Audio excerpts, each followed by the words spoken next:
Welcome back, guys, and this is a review of Bravely Default.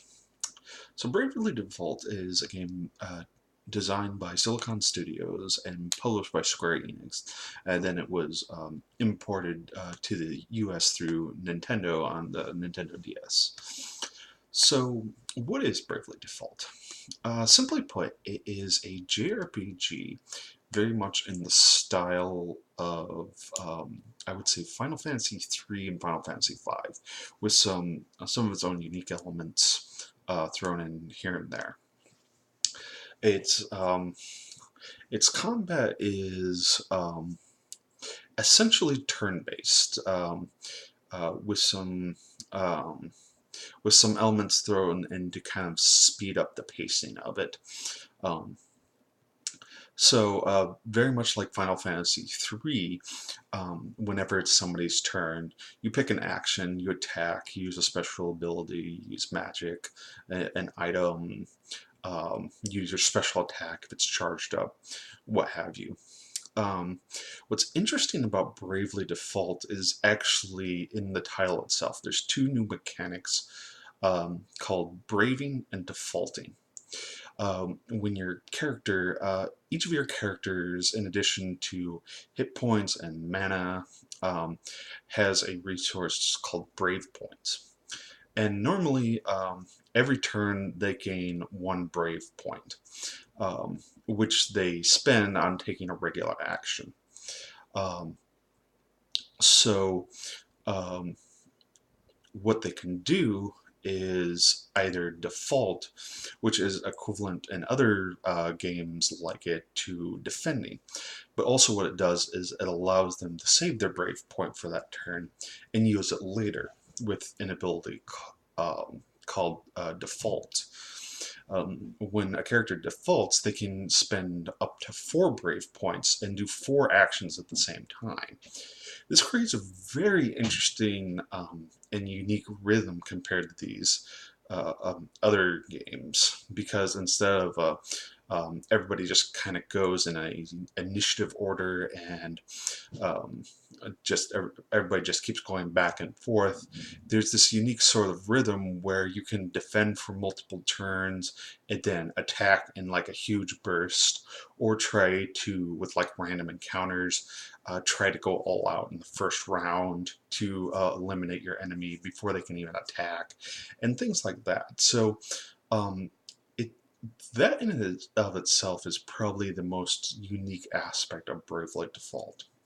Um, in terms of its other mechanics and systems, it's very similar, like I said, very similar to Final Fantasy III and Final Fantasy V.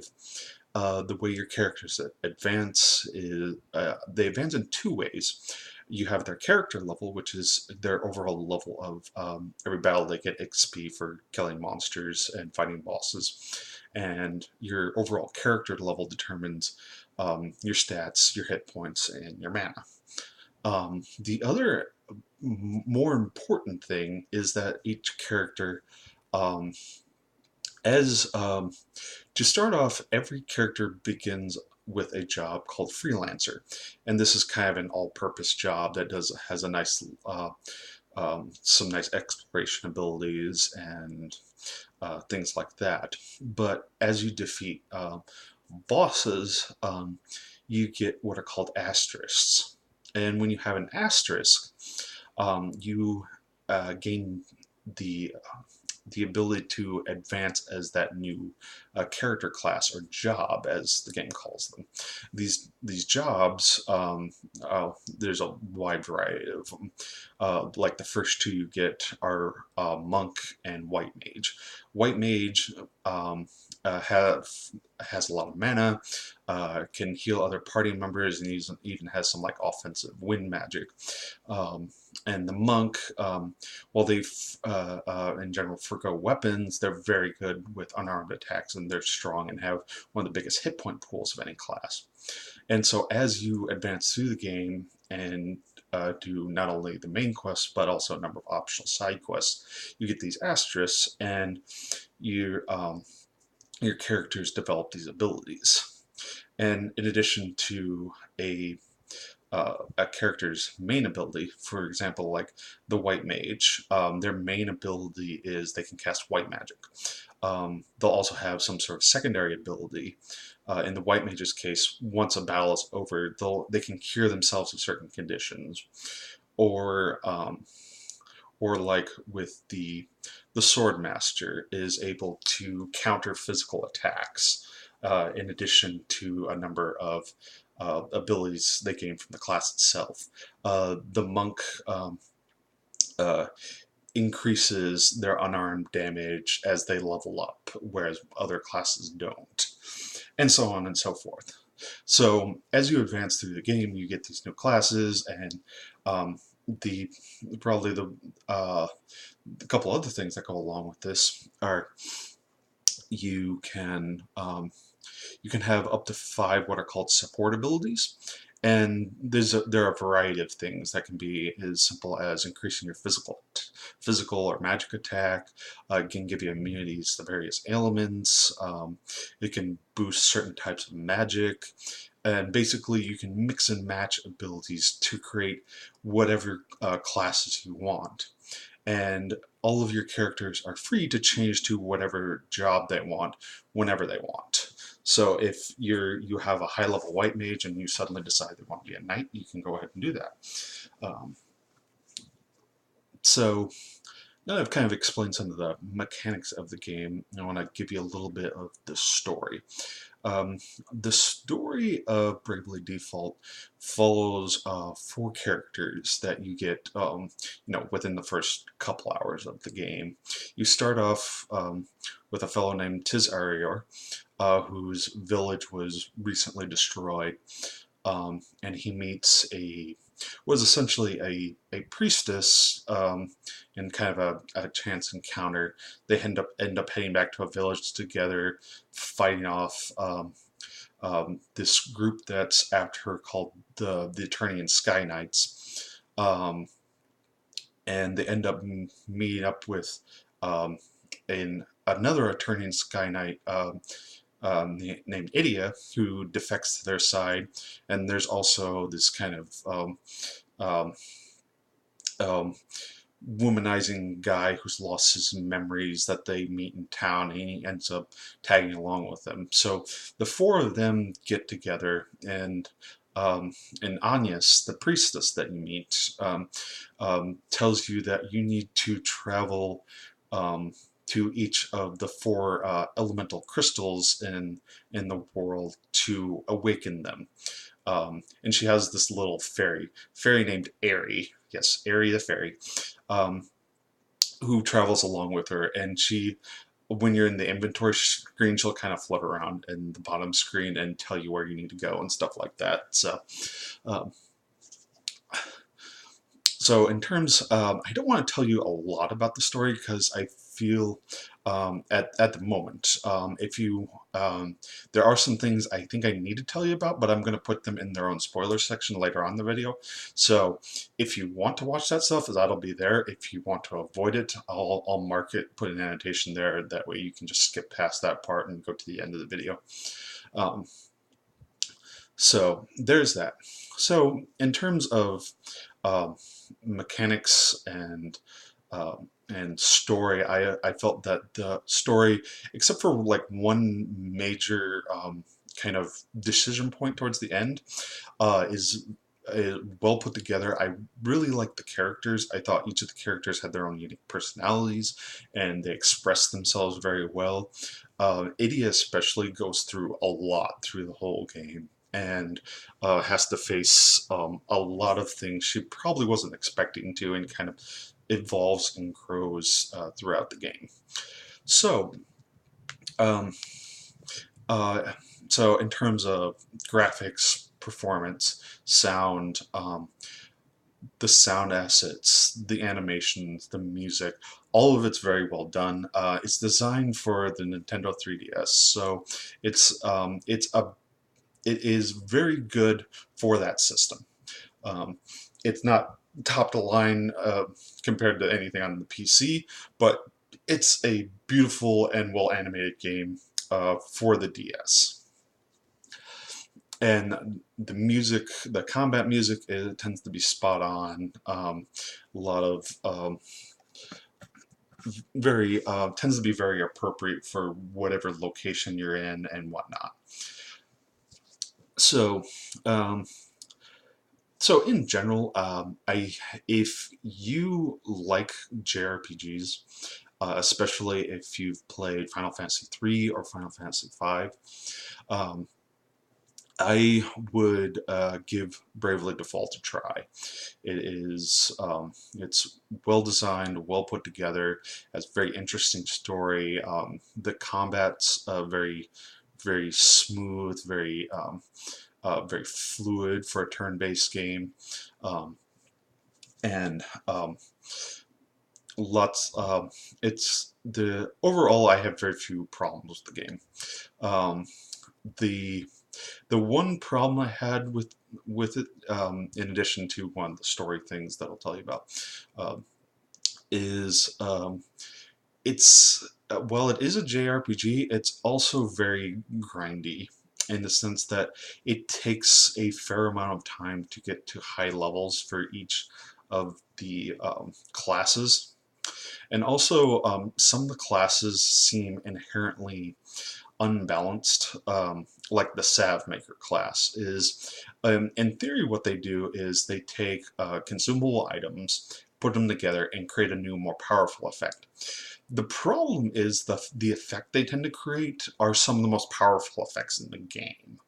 So if they just, if you get enough money and just stock up on consumable items, salve makers can do really silly, broken things. So, and that one in particular is bad. In addition, there are some of the boss fights feel like they require specific sets of abilities. And what I mean by that is um, especially later on in the game, there are specific abilities that allow you to completely negate damage and things of that nature. And they're earlier in the abilities from earlier in the game don't really behave like those later game abilities. So it felt like a lot of the work you do in certain classes feels wasted once you get these classes, because it's just like this class is obviously superior in every way. And like for example, the Templar is a class that I had almost all of my characters take levels in, because it has support abilities that are beneficial for every type of character, which I thought was really strange, because it's this kind of very defensive, tanky class with some holy magic, but it's also really strong offensively, and it's just so. I would say just be aware that some of the classes are going to kind of become obsolete over time as you get new classes and or jobs, and yeah, I would say that's my biggest kind of gripe behind the game is it's very grindy, and the classes tend to be unbalanced, especially in the late game. Um, Also, and kind of in that same vein, is a lot of the bosses. If you're not using specific sets of abilities, you will lose a lot and not have a real clear idea why. Um, so just be aware of that. So, and now I'm going to kind of move into some um, spoiler territory, so I can talk about that event that happens in the game that I feel is important to talk about. But if you don't want to know about it, you can stop the video here and just go on with your day. Otherwise, let's continue on with the spoilers and talk about the story a little bit.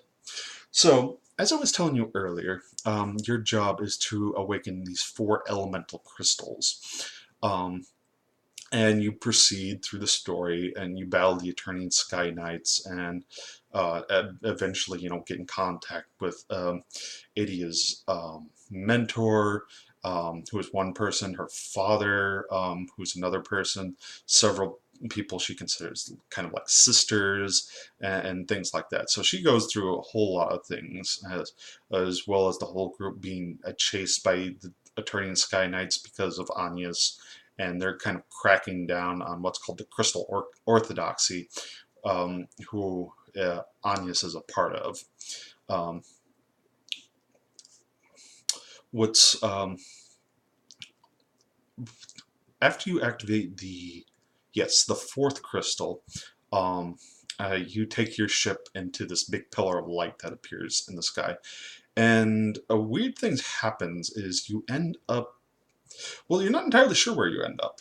It seems like I actually stopped playing the game for a while because it confused me so much what happened. Um, but then I got back into playing it and realized what had happened. When you went into the Pillar of Light, it seemed like you went into a alternate dimension, but it was the same.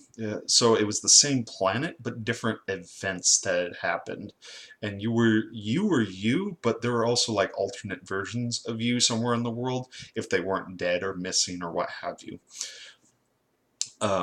So you do that once, and then an Airy the fairy encourages you to activate the crystals again. Obviously, something went wrong because she was the one that she's called a Christ fairy, and so she's supposed to um, uh, help you activate the pillar of light, and because when these pillars were deactivated, the seas had become kind of poisonous, the winds had stopped, and all sorts of terrible things, like environmental things, were happening. So it seemed like, and these things cleared up as you awaken the crystals. So you go and you awaken the crystals again, and um, at one point you are confronted by someone you had met earlier in the game, and he kind of tells you what's going on, and not in super specific terms, but in specific enough terms that it's just like, huh, maybe what we've been told about the crystals is not true, and what Anya's knows about the crystals is not true. And also there's a long optional dungeon where you meet another person that you encountered previously, who was also an asterisk holder, and you make your way up through his castle, and he basically tells you Aerie is not who she appears to be.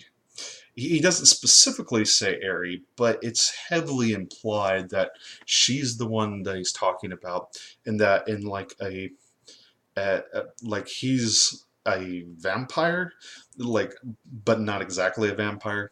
Um, and a few hundred years ago, he encountered somebody that looked very similar to Agnes. Um, what he thought was an angel or something like that, and gave him this warning um, relating to the crystals and kind of airy, obliquely, and all that. And so there's this point at the game, at this point, where you can decide, okay, I have all this information now. You can do one of two things. One, you can continue to awaken the crystals, and you have to do this a total of 6 times, meaning you have to activate each crystal. Um, you have to activate crystals like a total of 24 times, which is tedious in and of itself, which is its own problem. Um, or, or you can proceed to one of the crystals, and they imply you can basically overload the crystal and blow it up. And that if you do this, it will awakening the crystals is actually bad, and letting them activating it is causing some sort of leak in between the worlds, and that's not good for everyone in general. So if you blow up the crystal, Aerie basically uh, drops her mask, and she becomes this horrible giant bug creature instead of the pretty little fairy you thought she was, and reveals that she's been working against you the entire time, and and then you have to go to return to your starting location where Tiz, another one of your characters, his village was destroyed. And that's where you have kind of the final confrontation with her. You go through a little dungeon and then face off against her. And you get one of the endings if you defeat her. The issue is the other ending. The other ending requires you to loop through the crystals 6 times. And then once you're about to go into the Pillar of Light that 6th time with your ship, that's when Aerie ambushes you and reveals who she is. And, you know, reveals her scheme and all of that. And you end up having a similar confrontation to the one you had if you took the other route, but you fight Aerie as well as fighting her master Ouroboros, who you found out about if you did the other ending as well. And then you defeat him, and then you get what I believe the game considers to be the canon ending. So here's my problem with the way they did this. 2 things. One, the canon ending, like looping through the elemental crystals, is not particularly interesting. You're just doing the same thing kind of over and over again, and 2, it kind of requires that all of the characters be absolutely stupid, because they've been giving these, especially, not only did they receive the advice from the sage, who kind of obliquely told them, like, well, more or less what he said was, don't always do what you've been told, is essentially what he tells you. Is just because you've always been told to do something doesn't mean that's what you're supposed to do. And that is very heavily implies that you're not supposed to continue on and continue activating these crystals. And also the vampire lord essentially tells you, hey, this is very bad for everyone if you activate these crystals. So I feel like in terms of how the story, like what should have been like the canon ending or the true ending, I feel like that first ending where you get the drop on Aerie makes more sense. And I felt like the canon ending doesn't. I think the canon ending seems like they should be switched, and like the Aerie ending should be the true ending, and then the Ouroboros ending is kind of like a secret or a optional ending, where like you didn't quite put all the pieces together, so you had to fight the big angry creature at the end. So that's my biggest hang up with the story. But besides that, I would say I enjoyed 75% of the game, and that like last 25% it started to fall off the rails. And so if you want to enjoy the game, I would say do the shorter ending, and just call that in your head the canon ending, and don't bother with the other one unless you really enjoy the game purely for the mechanics. Then go play the longer ending. So that's all I have for the review. I hope you enjoyed it, and you guys have a good day. Bye now.